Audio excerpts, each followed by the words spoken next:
Opening slide, Money Matters with the Wealthsimple Foundation, CNIB logo, Registered Education Savings Plan, RESP, and the Canada Learning Bond, CLB.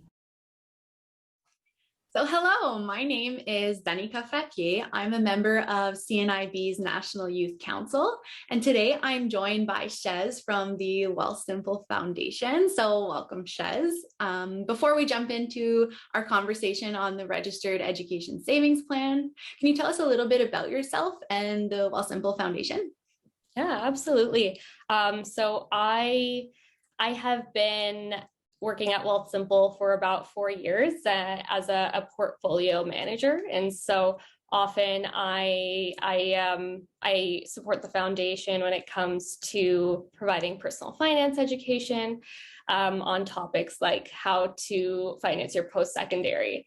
To tell you a bit more about the Wealthsimple Foundation as well, it's a registered Canadian charity, and really the aim of the foundation is to remove financial barriers to post-secondary education for children from low to modest income families. Great. And why do you think it's important for people to consider pursuing post-secondary education? I really believe that that opportunity, and specifically economic opportunity, is unlocked through education. And we also realize that education, especially at the post-secondary level, is expensive. I believe it's only like 48% of children living in modest income families that have savings at all set aside for their higher education. Attending post-secondary, whether it's college, university, or trade school, can really increase the likelihood of folks unlocking their economic prosperity. For example, there's a statistic that someone who's earned a bachelor's degree has typically earned over $745,000 more over their working life compared to someone who did it. So being able to kind of make post-secondary education more accessible for students can really just open up those future opportunities for them. Wow, great. I love that. It's opening those doors, right? So let's jump in. Let's talk about the Registered Education Savings Plan, which is more commonly known as the RESP. So can you tell us what is an RESP and how does it work? Yeah, so essentially an RESP, what it is just a tax advantage registered account that was created essentially to help Canadian residents save for higher education. And that can honestly be education for your kids, education for yourself, or education for anyone you know. So essentially how you'd use it is you can make contributions to an RESP. You would be sort of the contributor or the subscriber, and then you would assign a beneficiary to that account as well. Like I mentioned, can be your child or yourself or anyone else. And the idea is that you are saving towards the beneficiary's post-secondary education. There are some sort of limits to kind of keep in mind when it comes to the RESP, where there is a lifetime contribution limit of $50,000. But otherwise, when you are contributing regularly to the RESP, the government also provides grants to essentially support the post-secondary education of the beneficiary. Great. And so anyone across Canada can open an RESP, correct? It's not province or territory specific. That's right. So anyone who is a resident of Canada, as long as the beneficiary is a resident, has a valid SIN number, can open an RESP. I'm wondering, what can you use the money inside the RESP for? That's a really great question. So when assuming that you are using the RESP for post-secondary education, essentially you would submit an application to withdraw the money from the account, and usually you need a proof of enrollment to do so as well.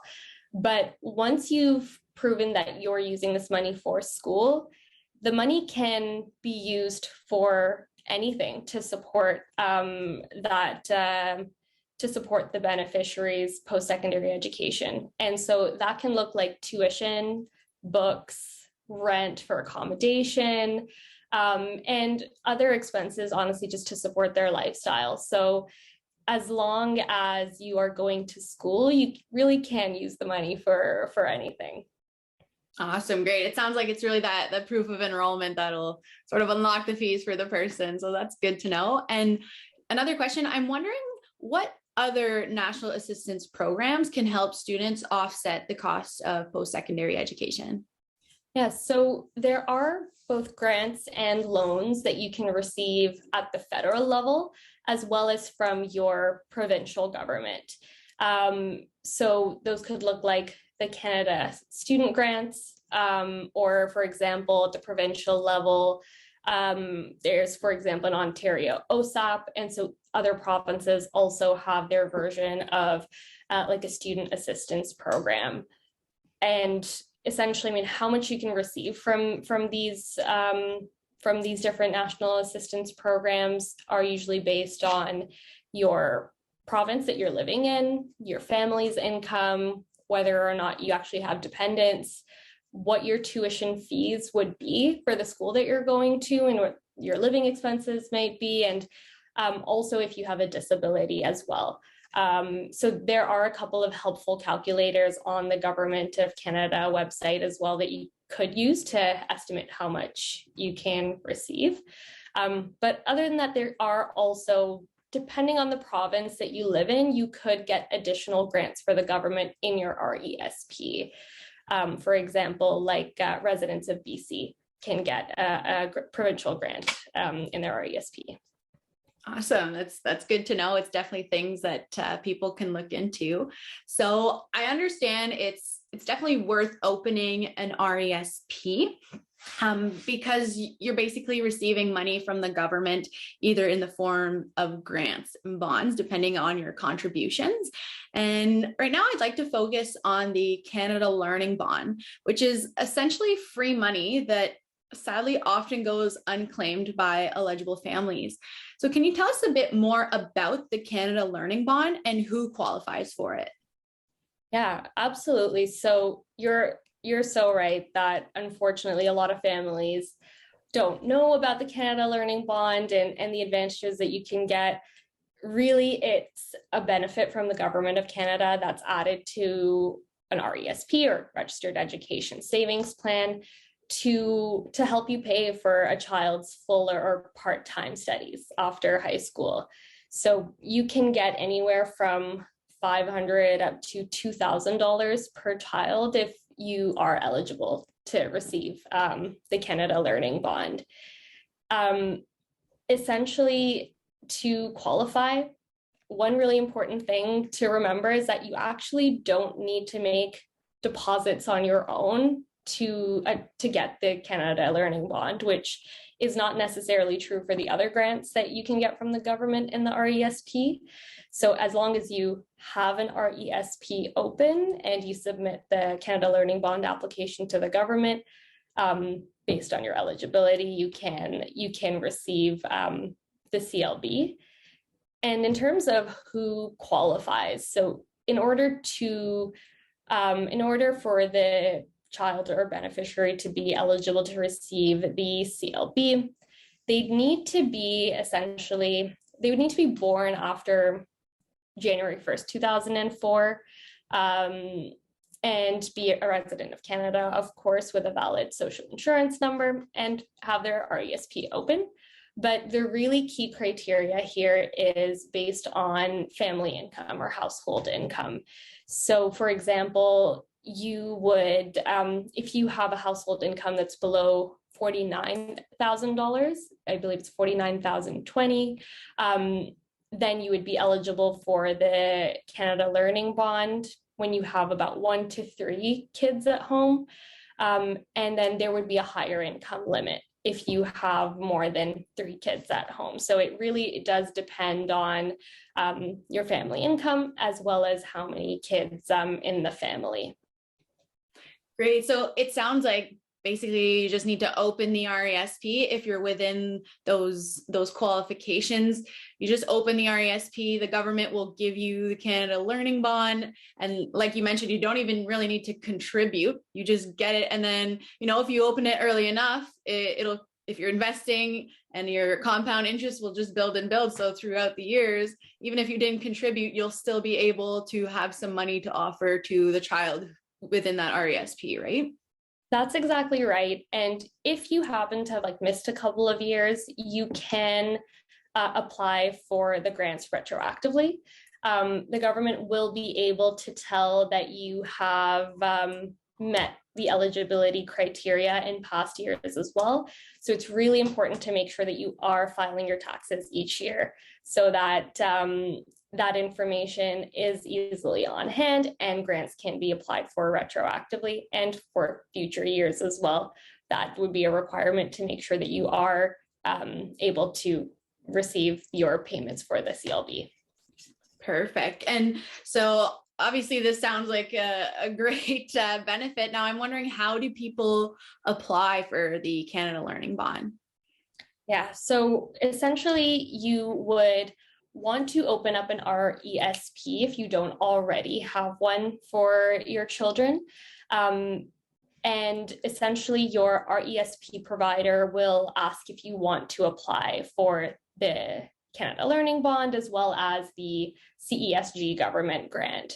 So you'll be able to fill out the government form or fill out the information on the provider's website that they will use to send your application then off to the government. So other than providing your information, which is, for example, like the SIN number of the beneficiary, you just need to fill out the application, and then your provider will actually need to take care of the rest of the process in terms of sending that application off to the government, receiving the grant on your behalf, and then depositing it into your RESP account. Okay, awesome. And can you just give us an idea of how the Canada Learning Bond works in practice? I mean, it sounds pretty simple. It's really just opening the RESP, signing some forms, and then it's sort of out of the person's hands. The provider will do their side of the work. The bond will come in, and then what happens after that? Right. And if you're also in the case where you have an RESP open but haven't received the grant, simply contact your provider and ask them to submit the application for you. But yeah, I mean, in terms of an example, we can sort of consider the scenario of a child, let's say born in 2010, let's call him Sam. Let's say that Sam has actually been eligible based on the income criteria, eligible for the CLB since he was born in 2010. And that his parents are filing their tax returns every single year. But assume then now in 2021, which is 11 years after, that's the point when Sam's mom applies for the Canada Learning Bond. If he's considered eligible, which he is, the government will then pay him $1,600 in CLB payments, which is $500 for the first year he was eligible, and then $100 every single year after that. And then kind of moving forward, Sam will continue getting payments of $100 every single year, up to that maximum of $2,000. So by the year 2025, when Sam's 15 years old, you'd have received the full $2,000 CLB grant. Awesome. Thanks for putting into perspectives with numbers. It sounds like it's not too late to apply if they're still eligible. Even if you didn't get it from the year they were born, it's definitely still worth looking into. So that's good to know. And we covered a lot of good information. So thank you, Shez, for providing all this helpful knowledge. And if people are looking to learn more, do you have any recommendations for where can they go? Yeah, definitely. I would recommend, to be honest, I actually think the Government of Canada website is really helpful to break down these concepts. There might be a lot of information there though. So honestly, on the Wealthsimple website as well, even searching something as simple as like RESP Wealthsimple or CLB Wealthsimple, you'll see a lot of great and simple articles that go over all of these concepts as well. Great, thank you. So once again, I'd like to take the time to thank Shez from Wealthsimple that came and joined us today and talked about the RESP and the Canada Learning Bond.